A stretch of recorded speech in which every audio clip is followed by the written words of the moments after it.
Bismillahirrahmanirrahim. Assalamualaikum warahmatullahi wabarakatuh. Ya, apa kabar anak-anak semuanya? Saya doakan semoga dalam keadaan sehat dan terus semangat dalam mencari ilmu atau menambah wawasan keilmuan. Oke, sebelum kita mulai pembelajaran kita hari ini, alangkah lebih baiknya kita mengikuti apa yang menjadi anjuran Rasulullah Shallallahu Alaihi Wasallam, di mana setiap kita mau belajar kita harus berdoa agar apa yang kita pelajari itu bermanfaat dan barokah.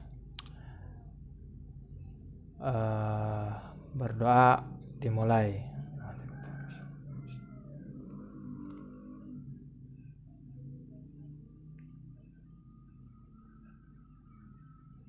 Oke, berdoa selesai. Oke anak-anak, selanjutnya mari kita berdoa bersama agar pandemi COVID-19 ini segera berlalu dan yang terkena papar wabah semoga segera diberikan kesembuhan. Oke, berdoa dimulai.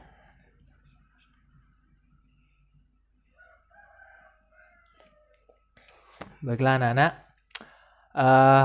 kita akan belajar tentang PPKN ya, dimana materi kita itu masih bab 1 tentang kedudukan dan fungsi Pancasila.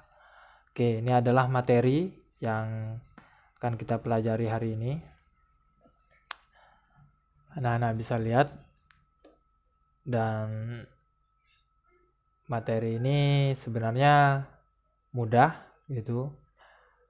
Selain mudah juga insya Allah lekas dipahami. Dan yang perlu anak-anak ketahui, PPKN itu sebenarnya ilmu terapan. Apa yang dimaksud ilmu terapan adalah ilmu yang kita pelajari lalu kita terapkan atau kita praktekkan. Nah, alasan kenapa kita belajar PPKN itu penting bagi kita. Kenapa? Karena di Indonesia itu warga negaranya itu dituntut untuk paham kebangsaan dan ketatanegaraan. Nah, salah satunya dengan belajar PPKN ini agar anak-anak nanti bisa paham apa yang ada di negara Indonesia. Selanjutnya bisa Anda lihat materi di sini.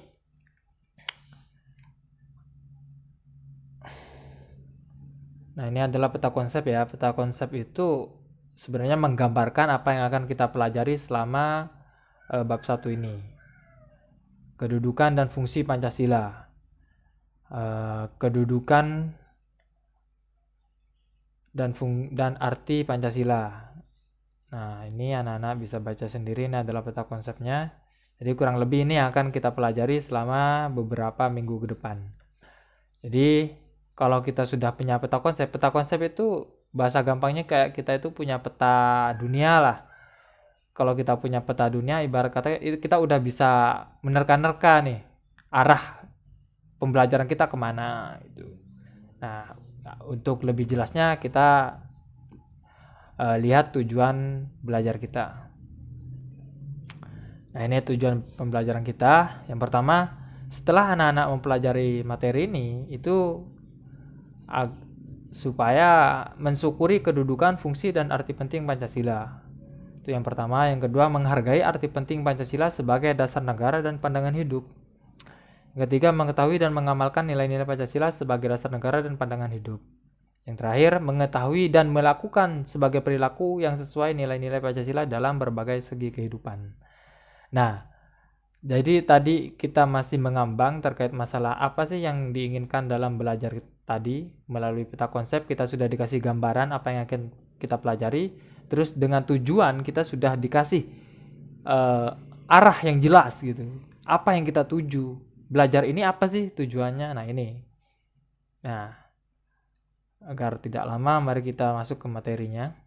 Nah, di pojok kanan ini adalah gambar sudah tahu lah ya siapa ini, karena kita dari kecil atau sejak TK barangkali itu sudah diajarkan tentang siapa presiden kita, dari presiden pertama sampai yang sekarang kita pasti diajarkan. Nah, kalau anak-anak perhatikan di pojok kanan atas, di sini ada Indonesia Unity in Diversity. Oke, itu artinya apa? Itu artinya persatuan Indonesia dalam keanekaragaman. Jadi Indonesia ini beragam, multikultur, multibahasa. Pokoknya di Indonesia ini beraneka ragam lah. Makanya kalau kita itu diajarkan tentang Indonesia itu kompleks. Banyak hal yang harus kita pahami, banyak hal yang harus kita ketahui agar kita itu punya jiwa nasionalis. Kalau nasionalis sudah tertanam dalam diri kita, otomatis kita akan punya jiwa patriotis. Oke, yang pertama kedudukan, fungsi, dan arti Pancasila. Pancasila sebagai dasar negara. Tentu anak-anak paham ya, dasar itu maksudnya apa? Dasar itu adalah sesuatu yang fundamental. Fundamental itu sesuatu yang paling mendasar gitu. Yang paling mendasar artinya itu sesuatu yang sangat dibutuhkan oleh negara ini. Tanpa Pancasila, saya kira Indonesia tidak akan mampu bertahan sampai sekarang ini. Tanpa Pancasila pun, saya kira Indonesia tidak punya tujuan gitu loh. Nah, berkata ini Pancasila adalah tujuan dari negara ini. Karena di sini dikatakan bahwa Pancasila sebagai dasar negara adalah dipandang dan dipahami sebagai pedoman dalam pengaturan hidup, dalam pengaturan kehidupan penyelenggaraan ketatanegaraan yang mencakup berbagai bidang kehidupan. Nah, artinya apa? Seperti yang saya katakan tadi, Pancasila ini adalah pedoman, adalah petunjuk dalam kita hidup di Indonesia. Jadi kita jelas gitu loh. Kalau kita di Indonesia, pedomannya ya Pancasila. Kenapa Pancasila? Karena dia sebagai dasar negara. Selanjutnya adalah para pendiri Indonesia, atau bahasanya The Founding Father ya. Jadi anak-anak saya kira harus memahami bahasa-bahasa Inggris agar paham apa yang dimaksud dengan The Founding Father. Oke, telah menyadari pentingnya suatu dasar negara. Oleh karena itu, dalam sidang pertama BPPKI, ayo siapa yang bisa mengartikan atau kepanjangan dari BPUPKI apa? Sekaligus bahasa Jepangnya. Oke, karena bahasa Jepang BPUPKI itu ya penting gitu untuk kita ketahui agar kita kalau ke Jepang pun, amin ya Allah, ya bisa berbahasa Jepang, minimal bahasa BPUPKI kan, bahasa BPUPKI sama bahasa PPKI. Itu kan ada dua bahasa Jepang yang ada di negara kita pada saat mempersiapkan kemerdekaan. Kalau saya hafal gitu, cuman ya mungkin anak-anak lebih enak kalau anak-anak yang bisa menebak saja. Nah, pada tanggal 29 Mei sampai 1 Juni itu adalah sidang pertama BPUPKI. Nanti ada sidang lanjutan yang kemudian itu merumuskan undang-undang. Yang pertama adalah dasar negara, yang selanjutnya adalah undang-undang dasar negara. Oke, di sini ada 3 perumus atau yang memberikan gagasan di dalam sidang pertama. Itu ada Muhammad Yamin sama Dr. Supomo dan Ir Soekarno. Dr. Supomo ya, dan nah ini mereka memberikan 3 gagasan. Oke, saya kasih kata kunci agar kita paham gagasan mereka. Yang pertama Muhammad Yamin. Kalau Muhammad Yamin biasanya identik dengan pri-pri.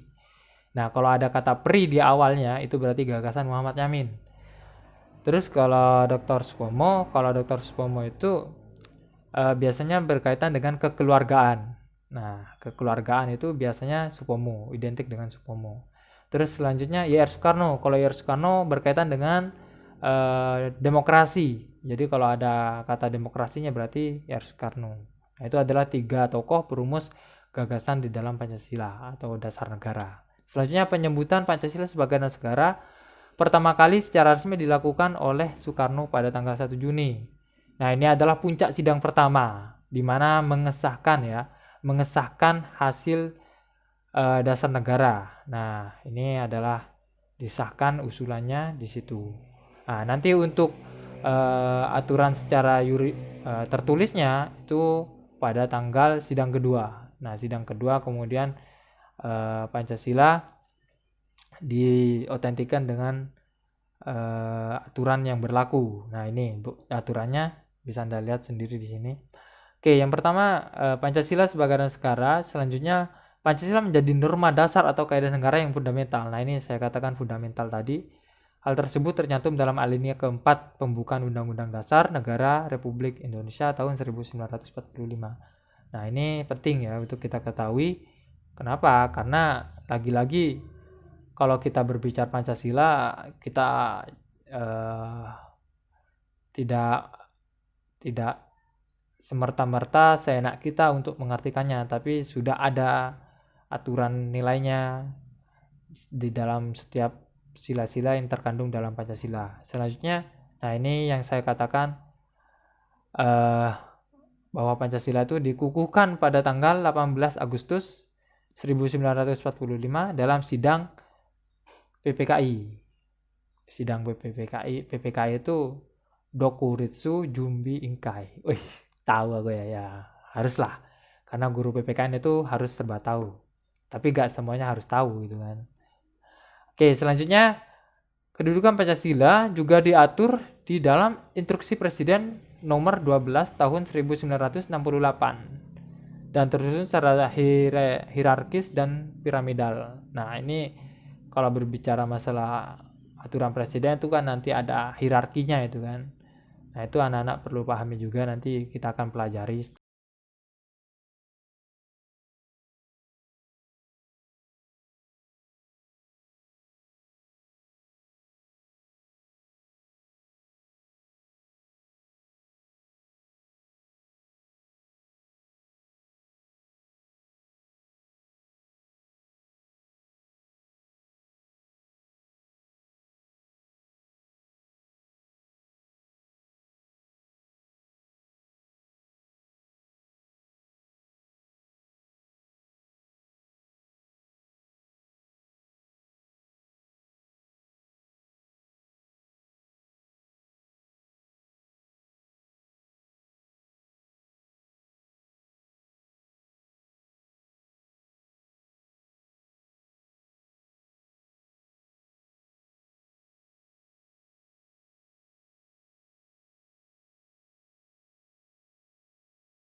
Setelah ini. Oke, mungkin itu saja materi kita hari ini. Simple, padat, dan jelas. Saya kira anak-anak paham. Dan nanti saya akan memberikan sebuah soal. Bagaimana kemudian anak-anak harus menjawab soal itu dengan singkat, padat, dan jelas. Saya kira anak-anak untuk bisa menjawab seperti itu harus paham dulu apa yang menjadi materi kita hari ini.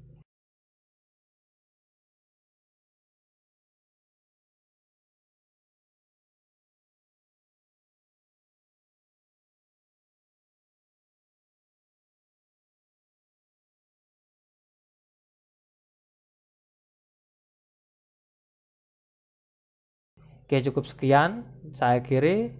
Terima kasih.